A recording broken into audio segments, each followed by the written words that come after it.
Eu vou fazer um pronunciamento hoje aqui, uma semana depois do golpe contra a democracia. Talvez aqueles que nos assistem possam levar em conta que seja um discurso muito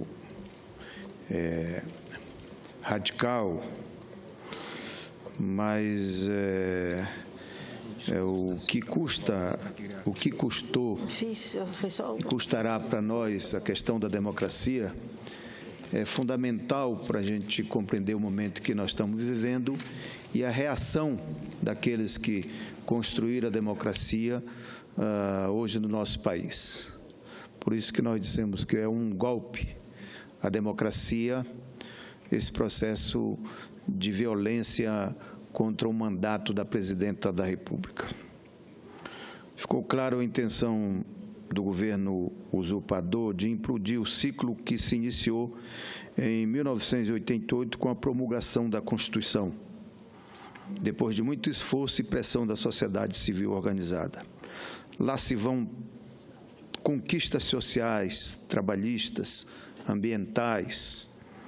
Também estão sob ameaças vitórias da cidadania na educação, na saúde, assistente social, sem falar do risco a que voltaram a ser submetidos os quilombolas, as populações indígenas, as mulheres e os movimentos que defendem a diversidade sexual, os militantes da identidade e da diversidade do nosso país, através da cultura,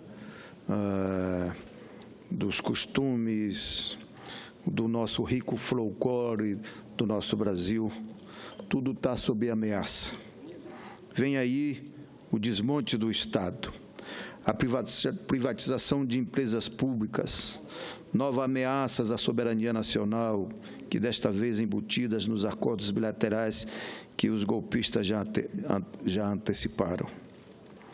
A ortodoxia econômica, que só é boa para os mais ricos, será a marca com os assalariados e pobres do país sendo chamados novamente para pagar a conta. É o mando neoliberal, com o rebaixamento dos salários, do funcionalismo e o descumprimento da vinculação constitucional dos investimentos na educação, saúde, previdência, assistente social e seguro-desemprego. Todo esse arsenal que se volta contra a classe trabalhadora está nos planos de uma ponte para o futuro e a travessia social com as ideias que o povo não aprovou nas urnas. O retrocesso é a marca de ambos. Mais atraso, o empoderado, só mesmo a cópia mal feita da bandeira nacional e o pensamento de Augusto Conte do século XIX.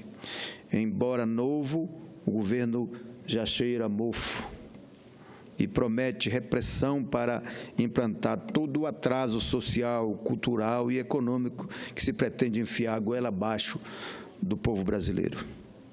A plutocracia, que jamais aceitou o governo popular das forças de esquerdas aglutinada em torno do PT, está de novo no poder por meio do golpe. Os mesmos senhores que reproduziram no Brasil o exemplo mais bem acabado do capitalismo selvagem nunca aceitaram Lula nem Dilma. É o governo com o espírito da Casa Grande, formado por patriarcas brancos e seus herdeiros, e representantes da fina flor do autoritarismo, do clientelismo e das ideias velhas do nosso país. Lutar contra esse governo ilegítimo que aí está não é somente se opor à sua agenda para o país, é defender os princípios do regime democrático. Muitos aqui pedem que a gente não se afobe, porque esse é um período transitório, um governo interino, e o pesadelo vai acabar. Enquanto está aí, porém, vamos continuar denunciando o golpe e resistindo aos ataques que já começaram. Se serve como alento, vale pensar que esse governo usurpador só pode se desmanchar a qualquer momento. E depois pode ficar evidente a cada dia que passa. A verdade é que nunca se viu um governo com início tão acidentado, com anúncios e desmentidos diários ao que foi avisado. Ninguém se entende. O que vale hoje não vale nada amanhã. E o traidor Moro, no posto de presidente interino, com menos de uma semana de atuação, já me parece bastante cansado de desmentir os seus assessores mais próximos e desarmar armadilhas montadas por seus ministros. Ainda assim, é importante que estejamos atentos e não descuidemos. O caráter conservador dessa turma ficou bastante claro assim que a configuração do Ministério de Temer se desenhou. É tão conservador e machista e empoeirado que suas primeiras medidas foram a extinção do Ministério das Mulheres, da Igualdade Racial, dos Direitos Humanos, da Juventude, e transformou as pastas para a Cultura, Ciência, Tecnologia e Desenvolvimento Agrário em políticas de segunda classe. Fica evidente, assim, que o projeto neoliberal e conservador, que jamais se viabilizaria pelo voto por conta do seu caráter obscurantista e pragmático, descolado das necessidades da população, colocou a cabeça para fora da toca onde se escondia. Ocupar o poder à força é a maneira para a qual, historicamente, os donos do dinheiro costumam consolidar seu próprio poder. E nós que não vamos nos conformar com o ataque à democracia e com as medidas anunciadas logo no nascedouro do governo golpista, temos que nos preparar, porque vem mais maldades por aí. A justificativa para elas é a mesma, repetida como mantra: não há dinheiro em caixa e Dilma deixou um rombo de 150 milhões. Eles só não explicam onde tiraram esses números e muito menos se contabilizaram as bondades deles, como o reajuste dos salários para o judiciário, por exemplo, que nós bem que tentamos evitar por causa do efeito dominó e devastador. Por enquanto, sabemos que os ocupantes temporários dos ministérios estão decididos a rever e destruir ações construídas pelos governos nossos. Funcionários bem encarregados de olhar com lupa todas as ações imediatamente anteriores ao afastamento da presidenta eleita democraticamente. Quando acharam as portarias relativas ao programa Minha Casa Minha Vida, publicada nos dias 10 e 12, em que viabilizaria a construção de 35 mil novas unidades, partiram para o ataque. Uma delas autorizou a Caixa Econômica Federal a contratar a construção de até 11.250 unidades habitacionais do Minha Casa Minha Vida para famílias que ganham até R$ 1.800. A briga é grande por conta de uma verba pequena, mas o recado neoliberal é claro. Talvez a escolha do inimigo pelos neogovernistas tenha sido seu maior erro. Mexeram justamente com uma das parcelas mais combativas da nossa sociedade, os movimentos sociais. Eles já se organizam para a manifestação no próximo dia 22, e vai ser só o começo. Outra área na mira dos golpistas são as demarcações de terras. O novo ocupante da cadeira da Justiça já avisou que passará um pente fino em todas as portarias deste ano. Lá vem encrenca. E a reforma agrária deve se tornar um sonho bem distante. Em vez de prioridade para o novíssimo Ministério do Desenvolvimento Social e Agrário, a reforma passa a ser a última das preocupações do ministro Omar Terra, que tem como missão fortalecer o microempreendedorismo rural. Os agricultores familiares, camponeses e indígenas, que garantem mais de 70% dos alimentos que os brasileiros consomem, passam a ser tratados como pobres e não como atores relevantes do desenvolvimento social e ambiental mais importante do país. Aliás, o pessoal do antigo Ministério do Desenvolvimento Agrário já alertou que a turma do Temer chegou com os olhos postos sobre a portaria que criou o Conselho Nacional dos Povos e Comunidades Tradicionais, publicada no dia 9. A ideia é mexer com as terras dos quilombolas.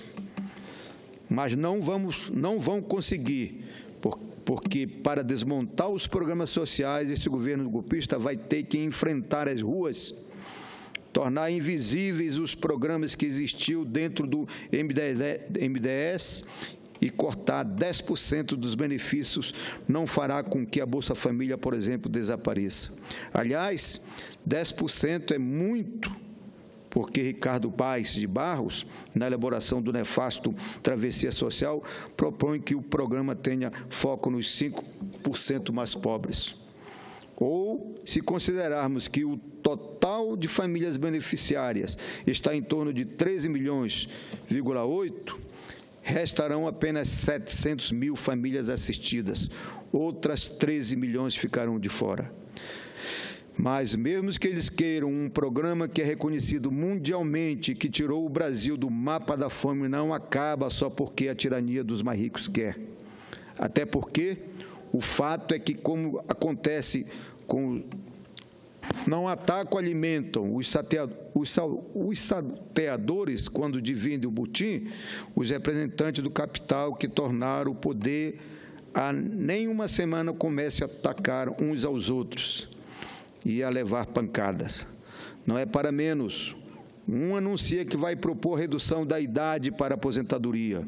O outro quer ampliar as regras para a terceirização e fazer uma reforma profunda na legislação trabalhista. Relegam a Previdência Social a um puxadinho do Ministério da Fazenda. O outro ainda quer fechar as embaixadas do Brasil na África e no Caribe. Outro diz que o SUS não pode ser para todo mundo e que quanto mais pessoas tiverem plano de saúde, melhor.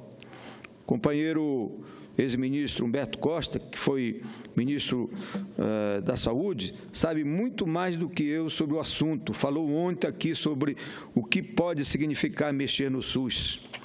E não dá para esquecer a proposta de cobrar mensalidade das universidades públicas e promover toda sorte de cortes em bolsas de estudo e qualificação. Senhoras e senhores senadores e senadoras, a verdade é que quem bateu panelas contra a corrupção e achava que ia se livrar dela, tem muito o que temer, ou temer, sem trocadilho aqui. Não há imaculados no nosso governo. Os aliados de primeira hora já começaram a se arrepender, e é um governo terminando antes de começar. E o desmonte que eles pretendem fazer sobre as conquistas obtidas por anos de muita luta está aí para quem quiser ver. Quando o ministro da Fazenda, em seu primeiro pronunciamento, disse que direitos adquiridos não prevalecem sobre a Constituição, o que devemos entender? Que podemos torcer a Carta Magna até que ela permita, por exemplo, que a reforma previdenciária pretendida incida sem dó nem piedade sobre os direitos dos aposentados, ou de quem está na ativa há anos e anos? Porque, disse o ministro agora responsável pelo puxadinho na Previdência, é importante preservar o maior direito, que é receber a aposentadoria.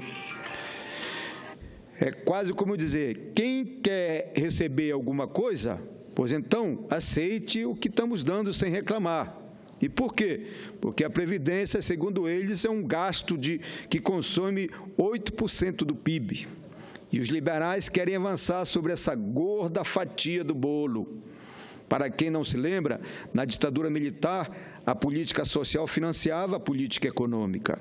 Na medida em que recursos para financiar políticas sociais eram capturados para a gestão macroeconômica. Para evitar essa prática, os constituintes de 1988 criaram as novas fontes de financiamento, a CSLL e o CONFINS e outras, que foram constitucionalmente vinculadas à Seguridade Social, Previdência, Saúde, Assistente Social e Seguro-Desemprego. A ideia agora é aumentar a idade mínima para as aposentadorias, igualar esse limite de ideias para homens e mulheres e acabar com o piso atrelado ao salário mínimo, além de outras maldades.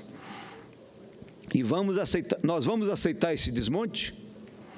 Ora, sabemos que é uma reforma necessária, mas somos obrigados a aceitar regras que nos impõem como nos impuseram esse governo? Não, não temos e nem iremos. Apesar das ameaças do ministro da Justiça, que disse que vai tratar os movimentos sociais como guerrilha, como assim? E o salário mínimo? Aí estão eles a defender a revisão da regra da valorização. E todas essas tungadas na pauta social têm uma explicação. Segundo eles, esses direitos são a causa da crise, porque impactam irremediavelmente os gastos públicos e comprometem a meta fiscal que cresce de maneira vertiginosa desde 1993 por conta dos direitos assegurados na Constituição. É a velha cartilha dos neodemocratas. Vai daí que eles pretendem reformar tudo. Quem leu Monteiro Lobato quando menino, lembra o que acontece quando se tenta reformar o que não deve ser alterado. A boneca Emília bem que tentou. Fez abóboras nascerem em jabuticabeiras e jabuticabas nascerem em pé de abóboras. Foi um desastre. Pois não é que a pobre boneca teve que se render à lógica de que mexer no que está consolidado, correto, não dá certo? Então, a literatura infantil também serve como alerta, senhores e senhoras senadores. Essa história de mexer em tudo, acabar com vinculação orçamentária para a saúde, educação, previdência, assistente social e seguro-desemprego, não tem como funcionar. Indo no contrafluxo das conquistas sociais e trabalhistas, o governo mostra suas garras. Tiraram do poder uma presidenta honesta para colocar à frente um executivo, um governo sem voto, sem base legal, pelo qual está se vendo com credibilidade em queda e popularidade zero. É tão contraditório que, depois de baterem e rebaterem na tecla de que é preciso reduzir a carga tributária e prestar homenagem ao grande pato da Fiesp, aparece agora com a história de que novos tributos são necessários, e aceno até com a volta da CPMF. Ou seja, enganaram toda aquela gente de boa fé que foi para as avenidas defender o golpe porque não queriam pagar o pato. Olha, o pato cresceu, foi infrado com tanta homenagem e ameaça comer todas as conquistas. Em vez de ponte para o futuro, teremos um grande tobogã para o passado, com proposta do século XIX. Mas erram as elites financeiras, os políticos conservadores e a mídia tradicional quando acreditam que os brasileiros de hoje são os mesmos de 200 anos. A sociedade aceitará recuo, as ruas seguirão cheias de militantes que não está disposta a abrir mão de direitos para manter os status quo de uma elite carcomida e mofada. A fragilidade desse governo se mostra maior a cada dia. As idas e vindas sobressaltam o país por seu caráter arcaico, por suas posturas preconceituosas e suas prioridades equivocadas. Todo este momento em que o vingativo Eduardo Cunha aceitou a denúncia contra a presidenta Dilma é um grande erro que ficará comprovado e claro quando Temer e sua turma voltarem aos bastidores. Muito obrigado, senhora presidenta. E quero saudar, por fim, a nossa brava e combativa senadora Vanessa, que vem o mundo velho para trazer boas notícias da recepção da nossa bancada lá. Obrigado, professor.